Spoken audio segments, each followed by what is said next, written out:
제가 날씨로 본격적으로 기도하기 시작한 것은 재작년 여름부터입니다. 그의 여름은 초반부터 뜨거웠습니다. 태양이 이글거리고 바람 한 점 불지 않았지요. 이곳에서 17년간 지내오면서 그렇게 더웠던 적은 처음이었습니다.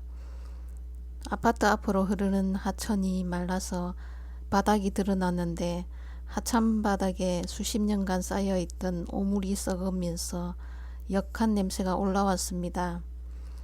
독한 냄새로 인해 창문을 열 수가 없어서 낮 동안 내리쪼인 태양열로 달구어진 실내 공기와 열대야 현상으로 숨이 막혀서 질식할 것만 같았습니다.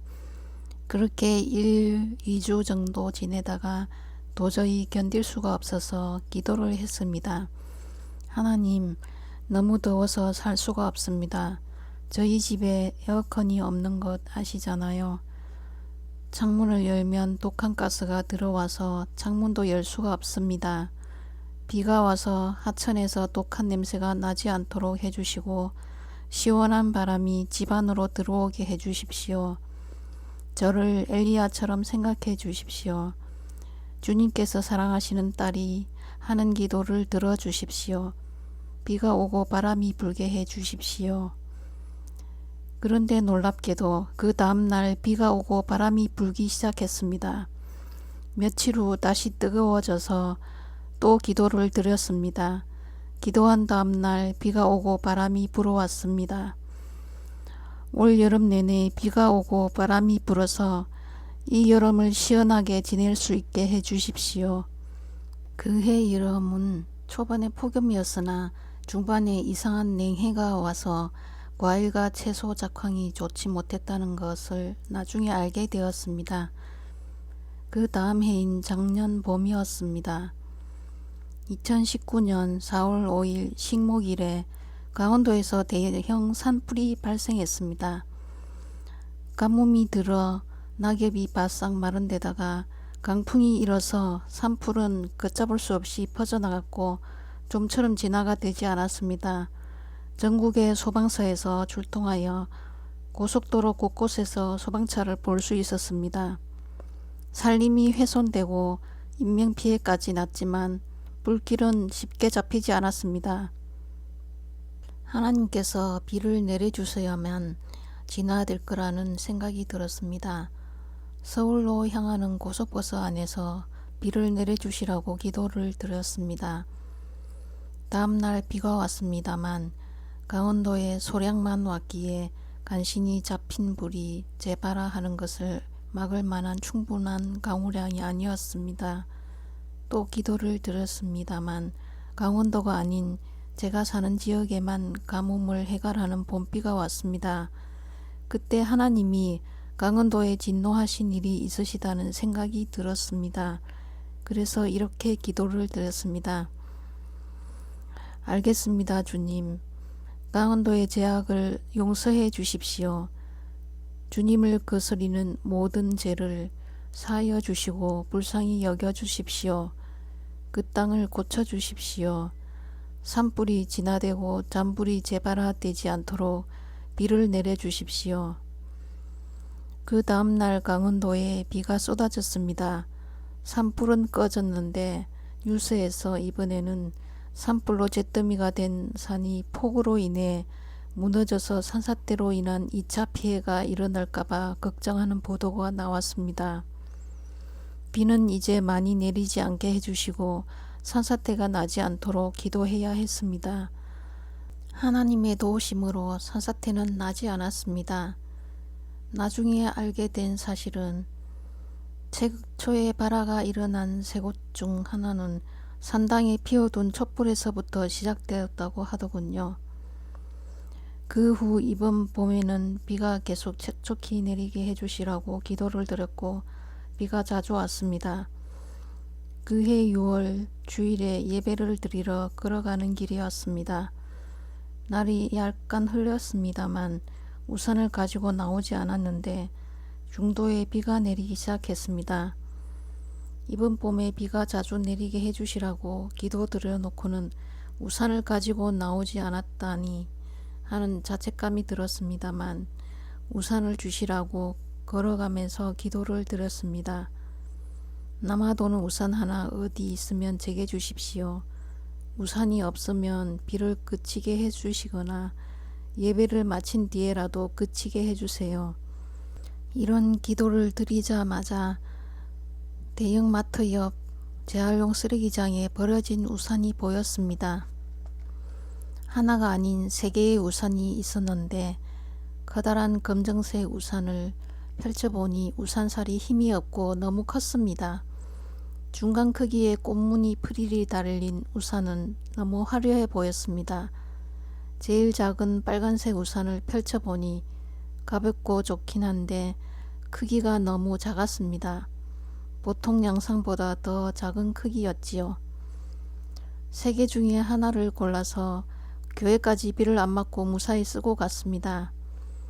예배가 끝난 후 집에 올 때는 언제 비가 왔느냐는 듯 깨어 있었습니다. 그해 가을에는 태풍이 여러 개 우리나라에 왔지만 모두 세력이 약한 태풍이었습니다. 그런데 4번째 태풍이 남쪽에서 우리나라를 향해 정방향으로 올라오고 있는데 강력한 태풍으로 한반도를 강타할 것이라고 하였습니다. 그래서 태풍이 일본으로 방향을 완전히 꺾게 해주시고 10월 내내 맑고 청명한 가을날이 되게 해주시라고 기도를 드렸습니다.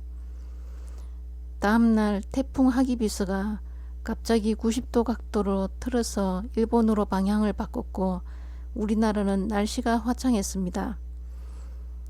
그 후 한 달 동안 이슬비 한 차례만 내리고 청명한 가을날이 이어졌습니다.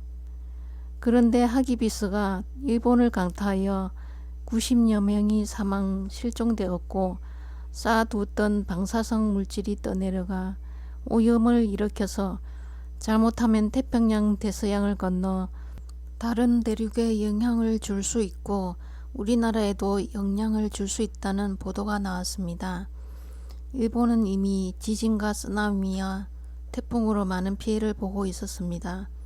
우리나라에 영향을 미치지 않게 해주시라고 기도를 드리면서 일본이 회개하게 해주시고 회개하면 그들의 기도를 들어주시되 회개하지 않으면 계속 징계를 하시도록 기도를 드렸습니다.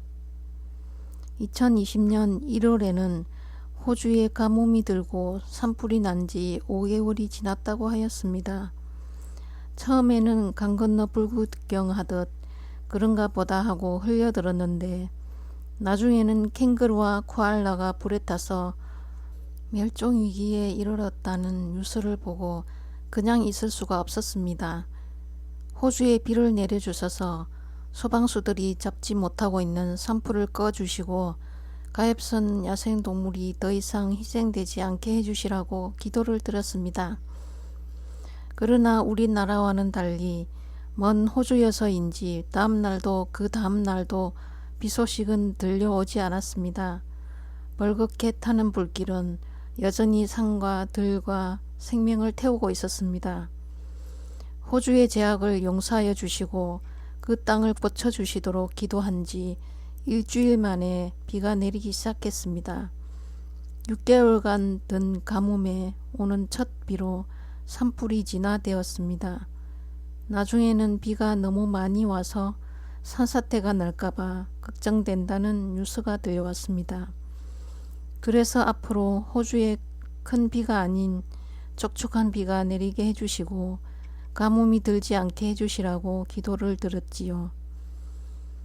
올 여름에는 예년과 다른 폭염이 기승을 부릴 것이라고 기상청에서 예보를 했습니다. 올여름 덥지 않게 해주시라고 봄부터 계속해서 기도를 드렸습니다. 유례없는 장마가 계속되고 덥기보다 오히려 추워서 내복을 껴입고 전기장판을 켜고 자야 할 때가 많았습니다.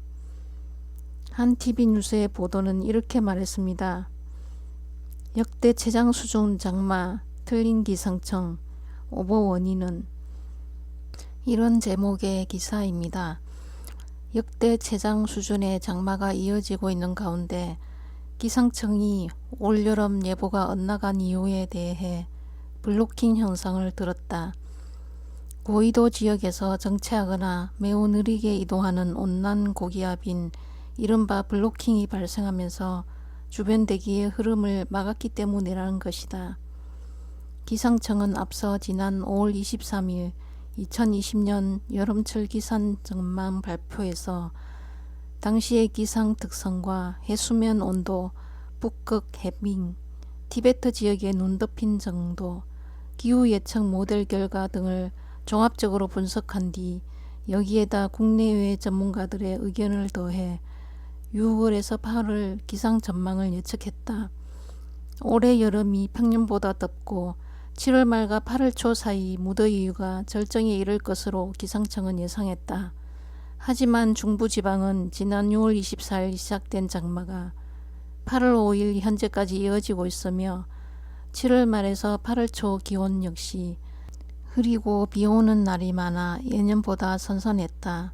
예상치 못하게 발생한 블로킹은 기상청의 이 같은 여름철 전망을 무색하게 만들었다는 설명이다. 기후변화로 북극에서 이상 고온 현상이 나타난 여파로 채뜨기류, 상승이 강한 바람띠의 흐름이 약해지면서 북극의 한기가 중위도 지역까지 남하했다. 여기에 우랄 산맥과 중국 북동부에 만들어진 두 개의 블로킹에 의해 고위도의 찬 공기가 중위도에 계속 공급됐고, 이에 평시라면 지금쯤 북쪽으로 확장해야 할 북태평양 고기압이 찬 공기에 막히면서 정체전선이 형성됐다. 이 정체전선이 동아시아 지역을 오르락내리락 하며 예년보다 많은 비를 뿌린 것이다. 기상청 관계자는 블로킹은 발생 여부를 사전에 예측하기 어렵다면서 기후변화는 어디에서 어떤 방식으로 나타날지 모른다고 말했다. 그러나 긴 장마 끝에 폭우가 쏟아져서 인명과 재산 피해가 나는 것을 보고 다시 기도드렸습니다. 주님, 저는 폭우를 원하지 않았습니다. 이제 비는 오지 않더라도 시원한 바람만 불어오게 해주십시오. 장마는 끝나고 늦더위가 찾아왔습니다만 창문을 열어놓으면 전과 같은 역한 냄새는 나지 않고 적당한 바람이 불어옵니다. 여름이 여름다워야 과일과 곡식이 있고 채소도 자라겠지요. 지구온난화와 이상기후에는 인간에게도 책임이 있다는 것은 모두가 다 아는 사실입니다. 하나님이 사람에게 땅을 주셨고 땅을 다스리고 생육하라고 하셨습니다. 여호와께서 그의 능력으로 땅을 지으셨고 그의 지혜로 세계를 세우셨고 그의 명철로 하늘을 펴셨으며 그가 목소리를 내신즉 하늘에 많은 물이 생기나니 그는 땅끝에서 구름이 오르게 하시며 비를 위하여 번개를 치게 하시며 그의 곳간에서 바람을 내시거든 사람마다 어리석고 무식하도다. 금장색마다 자기가 만든 신상으로 말미암아 수치를 당하나니 이는 그 부어 만든 우상은 거짓이요 그 속에 생기가 없음이라. 그것들은 헛된 것이요 조롱거리니 징벌하시는 때에 멸망할 것이나 야곱의 분깃은 그와 같지 아니하시니 그는 만물을 지으신 분이요 이스라엘은 그의 소유인지파라. 그의 이름은 만군의 여호와이시니라. 예레미야 51장 15절에서 19절.